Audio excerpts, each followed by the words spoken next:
Paul Fournel, bonjour et bienvenue Bonjour. à la librairie Dialogue. Alors vous venez aujourd'hui nous présenter Jason Murphy, Exactement. votre dernier roman qui vient de sortir aux éditions POL. Un roman dans lequel différents protagonistes, dont un éditeur et une étudiante, vont se lancer à la poursuite ou à la recherche d'un manuscrit, celui de Jason Murphy, poète méconnu de la Beat Generation, qui aurait donc écrit un roman sur un rouleau avant le célèbre Sur la route de Jack Kerouac. Alors, Exactement. avant tout, est-ce que vous pourriez nous présenter Jason Murphy, ce poète qui donne son nom à votre roman? C'est un poète de la Beat Generation, c'est un poète qui n'est pas aussi connu que Ginsberg par exemple, ou certainement pas non plus que Ferlinghetti, mais c'est un poète de la Beat Generation. Il était un tout petit peu plus jeune que Kerouac, mais ils ont voyagé et navigué ensemble, et il était un petit peu plus de la génération de Ferlinghetti, qui a été son éditeur et qui a publié l'ensemble de ses poèmes dans sa maison d'édition de City Light Bookstore à San Francisco. Alors, vous nous l'avez dit, Jason Murphy fait partie de la Beat Generation. Est-ce que vous pourriez nous dire quelques mots sur ce groupe littéraire et sur ce qui vous a poussé à en faire la toile de fond de votre roman? C'est un groupe littéraire qui a une importance décisive dans l'histoire de la littérature américaine, et je dirais même dans l'histoire de la littérature mondiale, parce qu'en même temps qu'un nouvel élan de littérature, ils ont apporté un mode de vie qui a abouti à quelques temps plus tard à Summer of Love à San Francisco et un petit peu à la génération des hippies, à la génération des beatniks, enfin, tout ce monde-là, un monde qui va générer un mélange de poésie, de rock'n'roll, de musique. On retrouvera comme ça derrière tout ça les Grateful Dead et toutes ces choses comme ça. Donc ce sont des gens qui ont une grande importance historique. Leur importance littéraire est plus discutable.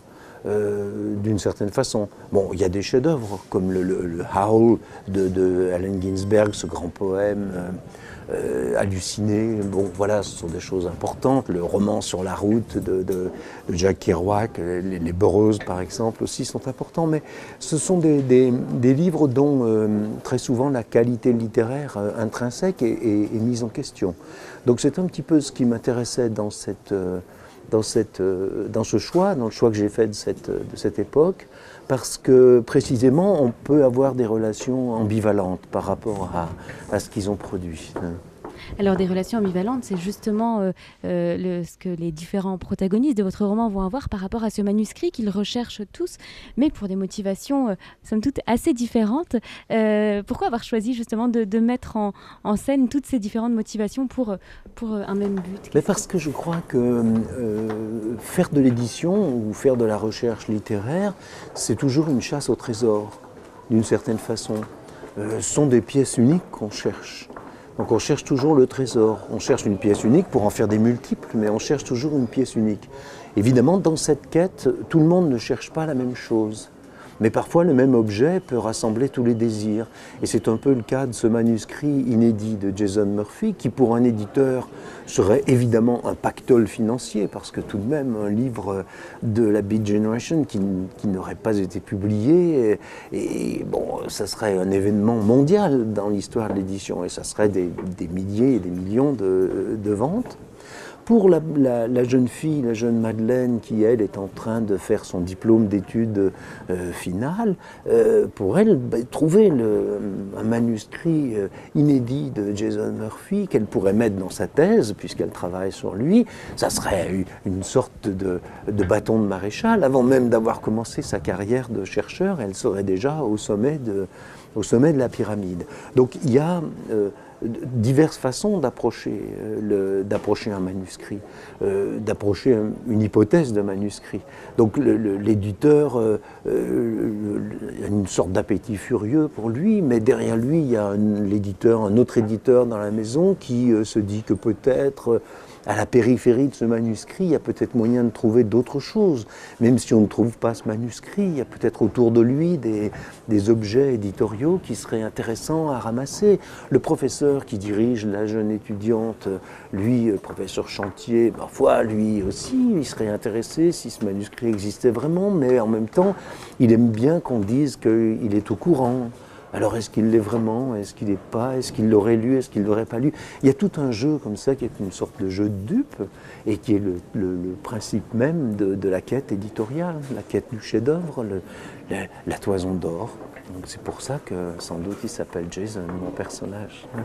Alors votre roman, finalement, à travers ce roman, vous questionnez la question de la vérité en littérature. Oui. Est-ce que vous pensez est-ce que l'on peut dire que le propre de la démarche littéraire serait de créer une vérité de toute pièce? Ah mais bien entendu. Bien entendu, les hommes et les femmes, depuis la nuit des temps, ne peuvent pas se contenter du réel et de la réalité. Depuis toujours, ils font couler à côté de la réalité un flot d'imaginaire qui ne s'est jamais démenti, qui a des formes diverses. La chanson, ça peut être des films, ça peut être des romans, ça peut être des poèmes, mais ce flot d'imaginaire coule toujours à côté de la vraie vie, entre guillemets, et entretient avec elle des relations qui sont des relations extrêmement ambiguës. Un petit peu d'un côté, un petit peu dedans. Alors un coup on a le goût des histoires vraies, comme vous voyez en ce moment par exemple, énormément de livres sont faits d'après une histoire vraie, et puis d'autres fois non, et on circule comme ça. Et donc il y a évidemment une volonté permanente de création d'une sorte de réel imaginaire ou d'un imaginaire réel à côté, et qui entretient cette forme d'ambiguïté comme ça entre la réalité réelle, que personne ne connaîtra jamais, et la réalité imaginée qui approche peut-être davantage la réalité que la réalité elle-même. Alors, il n'y a pas d'idée en dehors du texte. Les idées qui flottent dans l'air et dans la tête n'existent pas. Écrivez, dites-vous qu'on peut toujours écrire et repenser s'il le faut. Il est plus facile d'être en désaccord avec soi-même lorsqu'on écrit. Alors ce sont quelques phrases que le professeur Chantier va dire à Madeleine, la jeune étudiante. Est-ce qu'il est nécessaire d'écrire pour comprendre? Est-ce que l'on écrit pour cela, justement, pour comprendre? Oui, c'est le moteur de l'écriture. C'est un conseil donné à une débutante. Il est évident que lorsqu'on est étudiant, on apprend à écrire en écrivant.